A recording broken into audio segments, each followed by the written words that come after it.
4 months after the drop of Black Ops 7, and we finally have an update on rank play. Better late than never, I guess. They completely reworked the entire rank system, which is maybe why it took so long. Either way, we have a bunch to talk about, so let's get into it. So rank play drops February 5th, which is the first day of Season 2. Similar to last year, if you want to play in rank play, you have to get 50 wins in multiplayer. That hasn't changed. And good news, according to Ricochet, they're going to have an anti-cheat that works this year. All right, the first big change to rank play are the introduction of placement matches.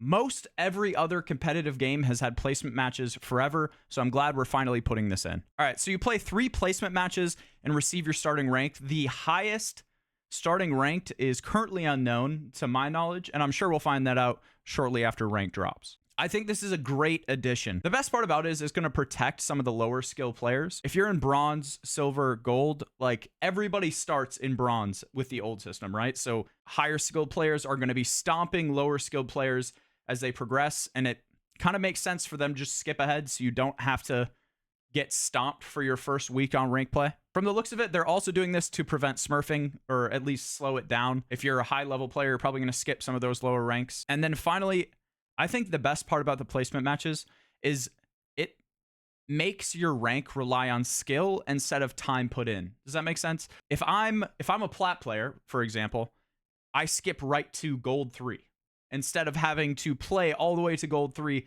to then finally be working towards my rank, right? So for those players who love to play rank play but can't grind it out to try to get to that next level, this system's really gonna focus on your skill and way less on how much you play, which is what last year was. SR works similarly to how it did last year, but this year they actually put in a little thing in the patch notes of how SR is calculated. If you're seeing large SR gains after wins, it's a good indicator that the skill rating system considers you to currently be a lower rank than you deserve to be based on your recent performances. Continue to win to increase your SR and climb towards promotion into higher ranks. It basically says that if you're seeing large SR gains after a win, the game thinks you are farther away from where you belong, right? You're in gold and you're getting 100 SR for a win, it probably thinks you should be in diamond, and vice versa. If you're getting a small amount of SR after a win, the game thinks you're performing where you belong. I think we kind of knew that from last year, but this is the first time they've put it in the patch notes, so just going to put that there. Next, for loss forgiveness, it's kind of similar to last year. I'm pretty sure it's the same as last year. First 3 losses of a season, no SR loss. Rank of protection. If you rank up, your first 3 losses don't count. Your daily loss, so you get your first free loss of the day.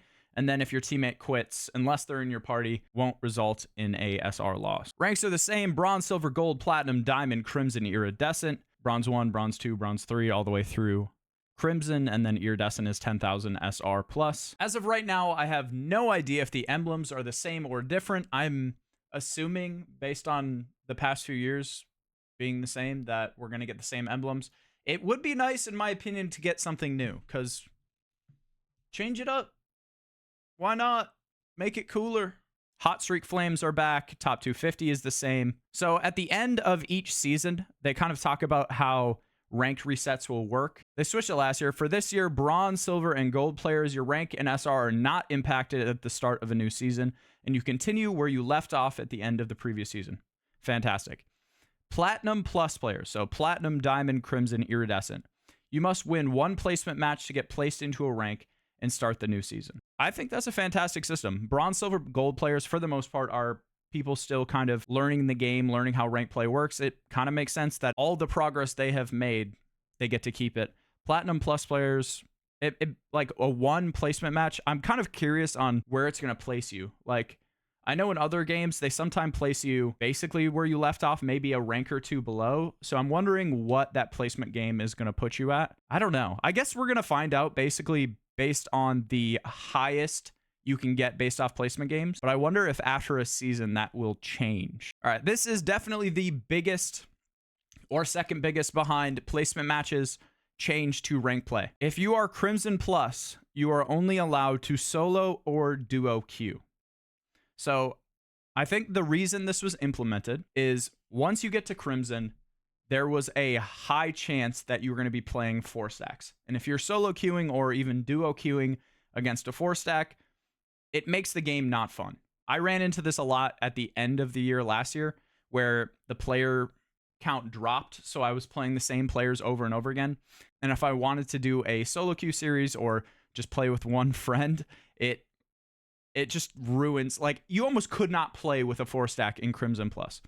So I think this is a fantastic change to rank play. So this only applies to Crimson and Iridescent players. In Diamond, you can play with players within 2 ranks, Bronze through Platinum. There are no party skill restriction. And then you can still do 4-player parties. You can play with any rank as long as they're a Diamond or below.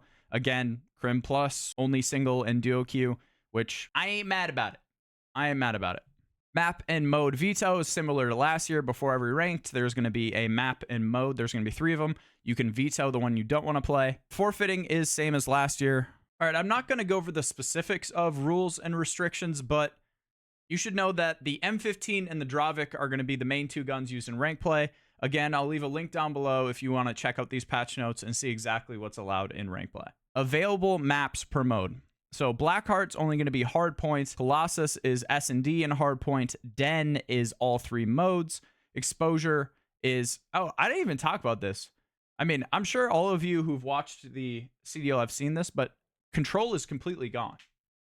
They have put in overload over control. If you haven't seen that, look up the game mode. It's a lot of fun to play. I've played it a few times in some viewer 8s. It's a nice change of pace. The basis of it is there's 2 goals on each side and then a ball or a bomb. I don't know what you call it, but you pick it up and the player holding the bomb/ball can only use their pistol, and then you try to score on the other team. I'm so glad that they put in the Crim Plus solo and duo queue, because in my opinion, overload solo queue might be impossible. If you're playing a 4-stack and you're playing overload, there's a fat chance you could never win. Control was kind of hard, but you could kind of like solo carry. Overload is such a team-based game mode, it's not even funny. All right, on to the juiciness. Ranked play rewards. So they have skins this year. I think this is the base for, what does that say? 10 wins and you get the base skin.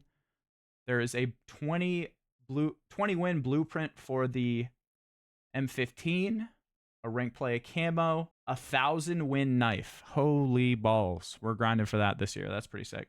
And then same as last year, we have rank play skins, gold, platinum, diamond, crimson, iridescent, top 250, and then the #1 overall for the first season of rank play, I think. In the comments, I'm going to need you guys to let me know what you think of these. And then they also have gun skins, which is a dinosaur.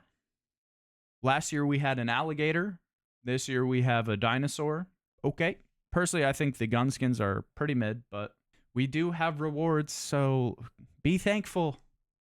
Be thankful for the rewards we are getting. I don't know about you guys. I've been itching to play rank play. I think the system this year is better than last year, personally, with the solo duo queue Crimson Plus and the placement matches, which takes that initial grind to your normal rank out of the equation totally. You kind of just get a skip to maybe right below or right where you belong with your ranked, which I think that's fantastic for the entire player base. Not everybody has all day to play rank play. So it'd be nice to just be able to get to where you belong, get some competitive matches in. All right, quickly, just some final thoughts. I think these updates are fantastic, right? I think the placement matches was much needed and a great implementation. I think Crimson Plus not being able to 4-stack is great for the game, right? You're not going to be running into 4-stacks all the time, and it's going to rely on your individual skill way more. Right now, I think the only thing that can truly happen with rank play is lack of support. In my opinion, rank play gets stale after like a season or 2. You're playing the same maps, using the same guns. If they really want the numbers not to drop off, they need to improve the replayability, right? It can't become stale. You can't let that happen. There have to be rewards for every season. One of the things that I think would be so cool, and this is just my personal opinion, is like limited time ranked modes. Like maybe next season there's an S&D leaderboard and it's only S&D, or maybe it's only hardpoint, or even some stuff that Halo has done is like 2v2 ranked, where you play with one other teammate and you play 2v2 hardpoint, 2v2 S&D.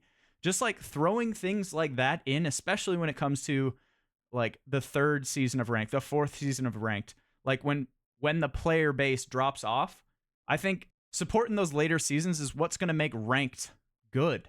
So maybe it's allowing us to use the new guns. So if there's a new gun for a season, allowing ranked to use it for a few days just to test it out, or new maps, switching the map pool, even if it's not in the CDL. It doesn't necessarily need to be.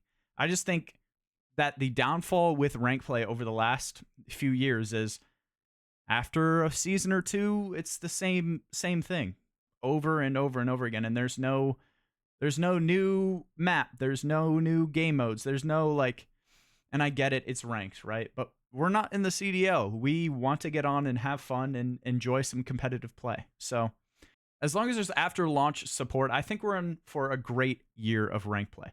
Let me know what you guys think of the new updates, what you think could make this better in the comments down below. By the way, this is my second channel, if you haven't caught that by now, which is going to be a lot of rant videos, raw gameplays, just anything that I feel like is something I want to post but don't necessarily think it's high enough quality to put on my main channel. It's going to be here, so hit the sub button. I love you guys. And February 5th, better see you on those ranked streets. Deuces.